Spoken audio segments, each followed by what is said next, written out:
How we doing, man? How you doing, John? Doing great. Doing great. How's it feel to be a head coach? It's been good, the opportunities and getting around some great people and that kind of thing, and just really enjoying it. What'd you find out about being a head coach that maybe you realized you had to do that you didn't in the past, like media stuff? Oh yeah, the media piece and just the understanding that it's such a large operation and how many people you deal with on a day-to-day basis has been a little bit different.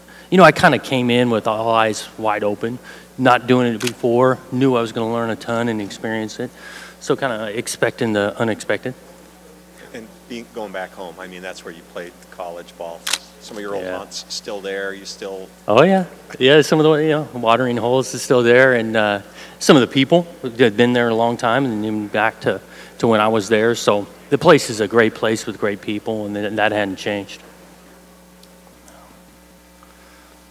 Yeah.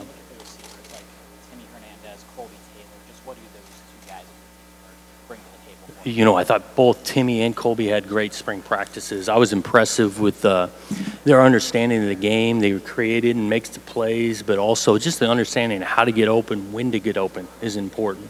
And so we're going to be counting on those guys to continue and improve through August camp, but we'll be counting on them in the fall for sure. Jonathan, how would you describe the vibe around the program and the town with the transition? I think there's some excitement. I really do. I think that it's a fresh start. Obviously, with some of the, with me coming back, we got a lot of former players coming back, which has been a bunch of fun, and they're excited. And I think that's important for our players to see some of these former guys that have played, done some great things, to come back, talk about their experience at Oregon State and Corvallis, to really let these guys know that it is a great place, and you can do some great things here. And so I think it's an exciting time. What elements of Dennis Erickson's style do you have in your coaching game? Oh gosh, a lot for sure. Well, I try to have a lot. I think I learned a ton in regards to competing, into motivating, and then never backing down. Those are some of his attributes that I've linked on to for sure. I think his ability to evaluate talent is something that a lot of people don't talk about. His ability, like every stop he's made in recruiting and evaluating guys that can play this game. How similar is your offense going to be to what we saw when you were at Washington? What I like about what we did at Washington is that we were able to be multiple in regards to, we had some different scheme really week in and week out. And from a defensive side, preparing for that, but also it allowed for us to be able to attack defenses because we had different attributes to our offense. And so at Oregon State, for sure, we're going to build to be looking and have the ability to be multiple. You're going to get the coach speak, sure, trying to put the players and work to their strengths in what we've got right now. I think we had a great spring ball of doing that, but I'd like to grow to being multiple. Can you talk a little bit about, do you have the personnel to do what you want to do, or are you having to adjust a little bit more to what you have? Well, we're definitely going to work with what we have, which we've got some talent, and I'm excited about it. And those guys, we don't have quite the number of tight ends that just in the room like we did at UW. And so growing that perspective, we got some playmakers on the outside, so we might be a little bit lighter than we were in regards to the personnel we put out there. But it still comes about, to me, running the football and our quarterback making great decisions with it.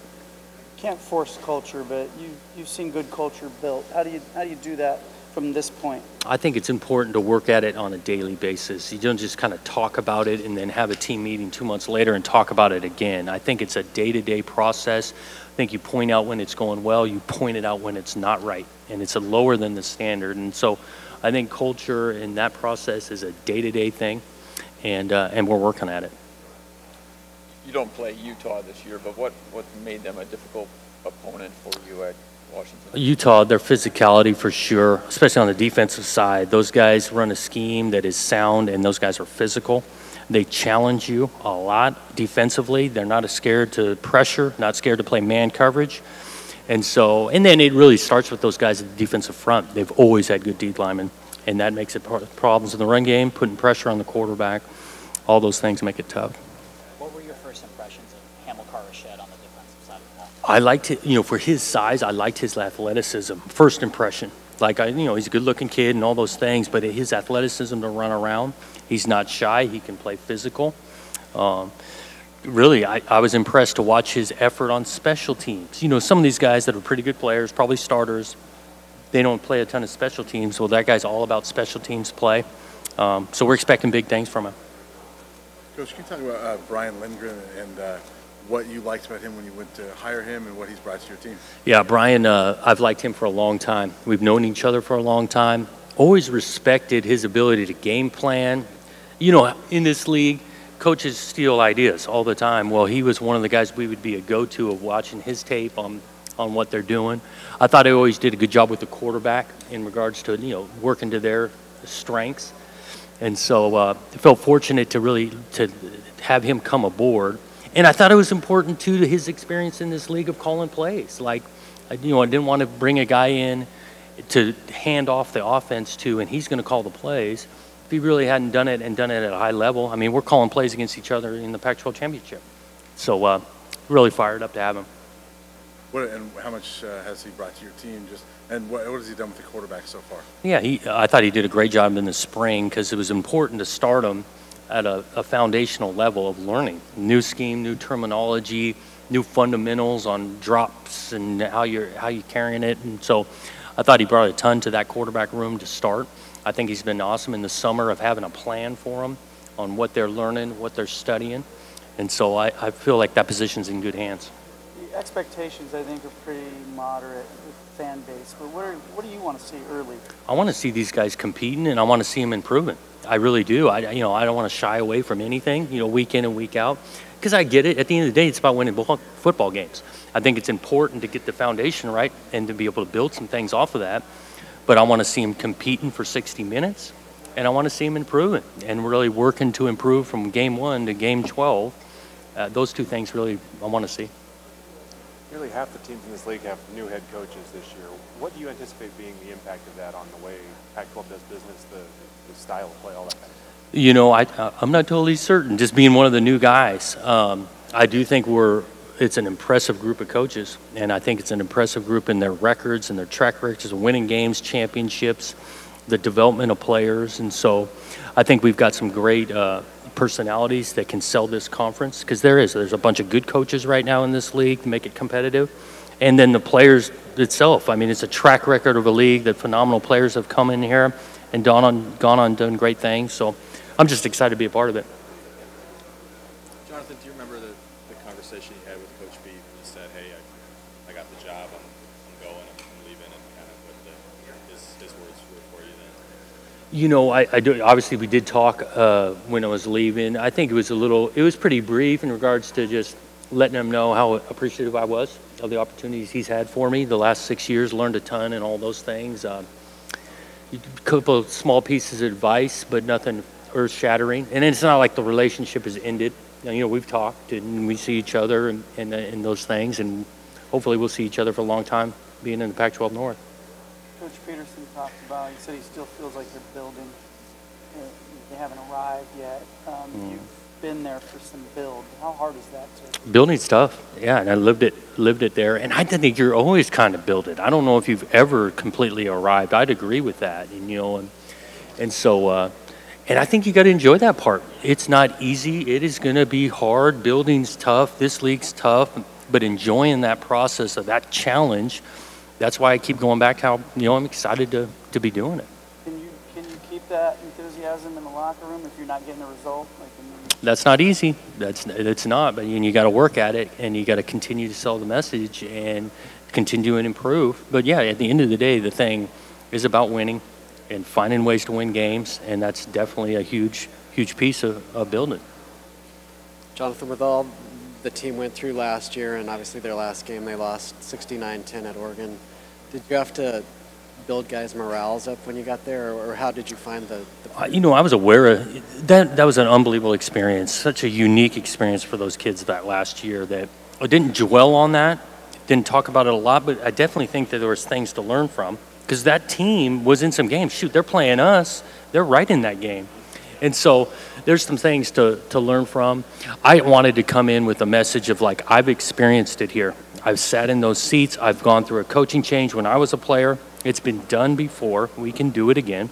And so trying to be authentic that I've lived it, and I want to help them do the same. How do you feel about opening up against a cupcake like Ohio State? Yeah, that's one way to start for sure. Yeah, again, I go back to, it's a great opportunity. I've never been in that stadium. I bet none of these kids have really been in that state, let alone the stadium. And so it's one way to start. We're going to go in there swinging. We're going to go in there. It's an opportunity, just like we only get 12 Saturdays guaranteed, and see where we're at. I think it's great to be on the national stage at a national power to experience that. But I'll really be focused on improvement from that game to the next, to the next, to the next, and the process of it. Beyond winning more games, what constitutes a successful season for your? Again, I go back to improvement and competing, doing things right on and off the field. I think that's all, and all that stuff is important. Understanding that it's a process, but the senior class don't want to hear about that, right? It is about competing and improving immediately to come around and find ways to win games on Saturdays. Is there an under the radar player that you can't wait to see play? That you see how he adjusts the Pac-12 play on the team? You know, I'm excited about, like, Calvin Tyler. Didn't play a ton, but he had a really good spring ball. I think that guy can really do some things for us.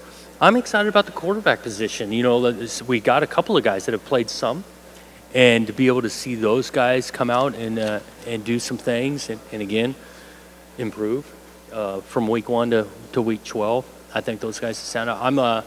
I'm excited watching Key Wetzel. This guy, you know, he played and he's done a great job here, but he's got some athleticism. Blake Brandell taking his game to another level. That guy's got experience. He's kind of a known guy that's just going to play, but he can take his game to another level. I thought he had an awesome spring. So there's a bunch of guys.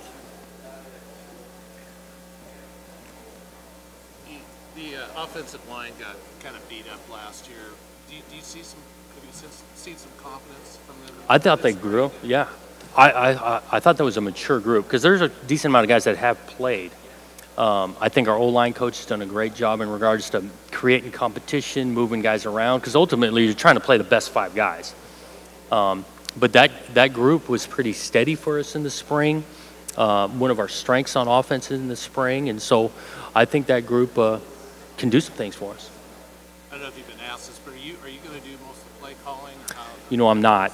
No, Brian will call plays, and like I said, being able to get Brian on board because he's done it for so long. We'll communicate. I'm going to be a little bit involved, but I feel like that whole offensive side with Brian, Jim Mahalicek, those guys, it's in good hands. And so those guys have done it in this league for a long time, and they'll do it. Will you miss that, though? 100%. Yeah, I think I love that part. I really did. The strategy, the getting ready to call, you know, all those things that come with it. But I just felt like taking on this job, it's really important to be able to let your coaches kind of coach. And then I needed to learn, like, what this head coaching piece is like and try to really elevate my game from year 1 to year 2 to year 3 in that aspect. You haven't coached a game yet, but what's been the most surprising thing, aspect of this job to you? Yeah, I think it's how quickly the time goes. I mean, there's just another thing that comes up that you need to handle or address and go, and you get in the morning and then look down at your watch and it's like 4:30 already, and like the time just flies. That's been surprising to me. I think I've enjoyed kind of just the relationships beyond just the coaching staff, but because there's so many people that deal with our players, academics, the weight room, their discipline, the compliance, the administration. And so that's been fun for me to deal with those people on a day-to-day basis. With the success of the baseball program, yeah. Have you sat down with Casey and maybe picked his brain about? We've had a couple conversations. Yeah, I just talked to him 2 days ago. You know, we go way back. Pat Casey was the baseball coach when I was playing. We played noon hoops together when I was a GA, and so we do go way back. And I do. He's got some real value. He's lived the experience of being here and competing at a high level and what it looks like. So, yeah, I've gotten some things from him. Still play noon hoops? No, I wish I was, but I got enough. I got out there on the basketball court right now. Probably play, though, still. Yeah, he probably get. I'd go down that floor about 3 times, tear my ACL or something. Is doing all this for the first time kind of a trip? I mean, is this? It's different. Yeah, I mean, it's I don't know. I don't know about like a trip or whatever, but this is a big stage. This is a big time conference, you know, and this is I mean, it's a bunch of fun. It's an awesome opportunity, and I even think about like these two kids talking right now, Key and Blake. What an opportunity for these guys to, you know, just in their growth, not just as players, but in just in life, the opportunity to, you know, have a mic in front of you and a camera going, and so this is fun. Outside of Chris and maybe Mike, is there anybody else you really tap for how to do this job, for advice? You know, Paul Christ. So Paul was the quarterback coach when I was at Oregon State, and so I talked to him when I was down in Arizona. He helped kind of hire the defensive coordinator, Tim Tibesar. Talked to him a little bit. I get a lot from him.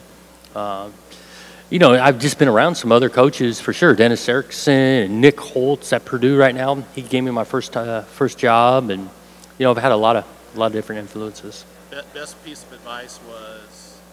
I think Paul talking about just being you, being authentic to who you are. You don't need to really change who you are. I just think, and I was feeling that way already, but it just kind of solidified it for me that, you know, I'm going to be myself. I know the job's different, the responsibility is different, but I think being authentic to who you are is the best way to go about it. Jake Browning was saying he was impressed with how even keel you were over his tenure with you. Do you feel like that's how you're going to approach this job too? Yeah, I go back. I think you just be who you are, and that's how I've always tried to coach. And so, you know, I try not to get too high, too low, trying to absorb all of it, the good and the bad. I think it's important for the players to feel some consistency, and that's been my approach. Do you think? I know fans like to look at coaches and then they get all fired up and they think that's coaching. Do you think you'll be doing any of that? Not that you're doing it. Right. Well, you get fired up on the side. Well, I think it's important to create some urgency at times. I mean, sometimes these guys need to feel you for sure. But I think you got to do it in an authentic way. But I'm not going to be the hooping and hollering. But at sometimes and we already experienced some of that, and even in the spring, of trying to create some urgency and making sure that they know they got some energy from their coaches. How much did the quarterback position change from a recruiting element when you were at Washington? Just how much has it evolved in that time that you were at Washington? Yeah, you know, I think it's definitely is involving. I just think that the quarterbacks now coming out of high school, they've had some probably other training from someone else other than their high school coach, and so that's just heavily set in the recruiting process now. You know, the 4 years there at UW is definitely different from the first year or two to the last couple of years, just because now you had some time to establish what it looks like on what we're doing on offense. And a ton of people contributed to helping that. Peterson, Browning, you know, knowing the lay of the land, knowing exactly what you wanted to look for and the type of kid. So it changed. How do you view using a quarterback on your roster to recruit? Well, because your job is to coach and get the kids through your campus, but how much does the quarterback on campus play, like with recruiting that kid? So like your current quarterback, right, for example, like how much of a role would you want him to play? Oh, I think it's important. Like if you got a recruit coming to your campus to be able to get face to face with the guy living the experience right now. And so, you know, Jake was awesome in regards to the guys who would come through. He talked to them. And I think it was beneficial for the recruits to really find out what it's like to play quarterback. And we're doing the same thing at Oregon State. And now you look at the Northwest especially. What is what's your overall take, I guess, on the recruiting and the talent in the Northwest? Yeah, I think there's talent in the Northwest. Again, I go back to there's players we recruited the last couple of years at UW making plays all over that are from the Northwest. I think I go back to my experience at Oregon State when I was a player. I was playing next to a bunch of guys that were not only just from Oregon, but from Washington, Montana. So there's players there. And again, I go back to this recruiting is, you know, the right fit of the place. And so we feel like there's good talent in the Northwest and they're a good fit for Oregon State. Is there a pride element now that you're being an alum at Oregon State, now coming back to coach your alma mater? Is that a part of your, like, not sales pitch per se, but just is that part of it, just the pride that you take in being in Oregon State? Yeah, there's definitely a piece of pride there. I think go back to, again, the in-state recruiting. There's pride for kids playing for the state. I think it's authentic in the message that I lived the experience and got a bunch of pride in the play, so it helps. Coach, I know Coach Riley's starting the San Antonio job maybe next year. Is he still going to be able to help you this year? Yeah, he will. He will still be around for sure. His role kind of tweaked a little bit just because he's got another job and whatnot, but he'll still be through the fall. He'll be on the day-to-day with us, and he helps in a lot of ways. Coach, it's one of my favorite plays in Pac-12 football history. What do you remember about your role in losing a shoe and throwing the touchdown pass to Chad Johnson? Yep, I remember it. We were on the right hash, kind of rolled to my left, lost my shoe, but just knew Chad was running a backside post, and the coverage, he had a chance to go over the top, and so turned and heaved it, and he ran right underneath it. Yeah. What will Mike be able to do with this team this fall? Does it just talk to you off the field, or? You know, he'll be in an off-field role, so he won't be coaching the players on a day-to-day. But in a lot of that, whether it's the game plan aspect, in identifying recruits, getting visits to people on campus, knowing this league, knowing the area, knowing high school coaches, all of that he'll contribute to. What's been your reaction? What's been the reaction from high school coaches around the state? Yeah, I think it's to you. Yeah, I think it's there's some excitement. You know, in fairness, I've been recruiting the state of Oregon for different schools for a long time, so I know a lot of these high school coaches, and so we've had a lot of them come through, come watch practice, the communication. I think there's some excitement, and again, we're making an emphasis of trying to recruit their players if they're good enough. I think that's helped too.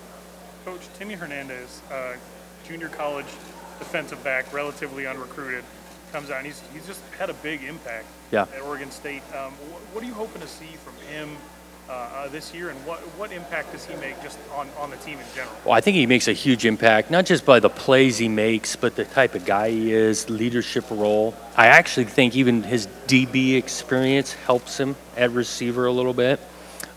He's a great kid, going to graduate. He just does things the right way. And so when one of your players that are older, have been through the process, does it the right way, he's got a huge impact. Yeah. I might try this water. I guess since you're here, Mason Moran has seen a lot of movement. Yeah. Quarterback, defensive back, quarterback, now receiver. What can a guy like him do who hasn't really had a chance to have his footing yet? Yeah. What can a guy with his athletic ability do to make sure he makes an impact on the team? He does. He's got a diverse skill set. And I think his impact really, again, I go to like even the culture of being a great teammate that way, of being flexible to try different positions, contribute in whatever way he can. I think that resonates with the whole team, of being able to bounce to a position. He's doing things on special teams. He works really hard in the weight room, and so all of that, it contributes. Your weight program, I mean, I follow some of your players. I cover high school football and college football out in Arizona. Yeah. I'm seeing players go up there from Arizona and just transform, like Hamilcar, just, Yeah. absolute monsters. What do you guys emphasize as far as the weight room goes, that you're able to transform a lot of these kids on college level? I think the weight room piece is so vitally important, and it's really not only about getting stronger, faster, injury prevention, but it's really about setting the culture and the expectations. It starts down there. I mean, those guys spend so much time with them. Mike McDonald's our strength coach. Been with him 6 years. He was in Boise and UW with us, and so being on the same page from day one with him has been huge. He does a phenomenal job, him and his staff. I think you got to make it enjoyable for those guys down there, that they want to work and they enjoy the work. Does a great job with that. And the bodies are changing. We're getting stronger and faster. Appreciate it. Thank you. Well, You're going to go to Bend for a few days. Yeah. Is that a bonding trip? Is that a get ready for an Ohio State road trip type of thing? It's serving a few purposes. Number one, for sure, it's going to be a little bit of a mock travel, and so we'll go treat it like we're going, because we're going to Ohio State a day early. We're going over there for 3 days, so it's got a little bit of that for sure. I think it's important to get around the state. We got a bunch of Beaver fans in Bend, and getting to expose them to that. I think it's important to just change the environment. Camp, same spot, 29 practices. All right, another environment on these guys a little bit. So all those things are kind of thought process. Are you doing it some people like to do that right at the start of camp. Did you feel like doing it toward the end was more beneficial as far as in Ohio State? That piece for sure. Toward the end, a little bit mock Ohio State. Almost a week before we make the trip to Ohio State. That was the reason moving back. Okay. How am I doing? Do I sound like a head coach? Or You're doing good. What's bigger, the Oregon State-Oregon matchup or the Washington-Oregon matchup? Yeah, I don't know, man. It's just a little different dynamic. You know, the two rivalries are a little bit, but everyone wants to beat Oregon. I mean, You feel it a little bit more down in Oregon? I don't know. Yeah, I mean, I don't know. How's the family adjusting? That part's been good. Yeah, you know, Corvallis good town for that. Got into a place, wanted to get the kids down to start school before summer and all that. We really liked, you know, Seattle was good. Like, we didn't live that far away. Elementary school was awesome. You know, there's a lot of good things about Seattle. Corvallis is a little different. It fits us a little bit with the smaller town. Yeah. That's one of the unsung things that they don't talk about coaching, how hard it is for coaches to be constantly on the move. A good friend was Keith Hayward. Oh, yeah. Played at Oregon. I mean, Keith's moved around, and he'd love to be settled in a place for a while. Yeah. How hard is that? It's tough. I mean, I think because of the profession I'm in, I got immediate friends, right? We're on the staff. Well, I got immediate friends. Well, the family, it's not quite the same, right? It's for my 8-year-old, 10-year-old. So that stuff's tough. It is. But they've adjusted well and made some buddies, and, you know, they're tough.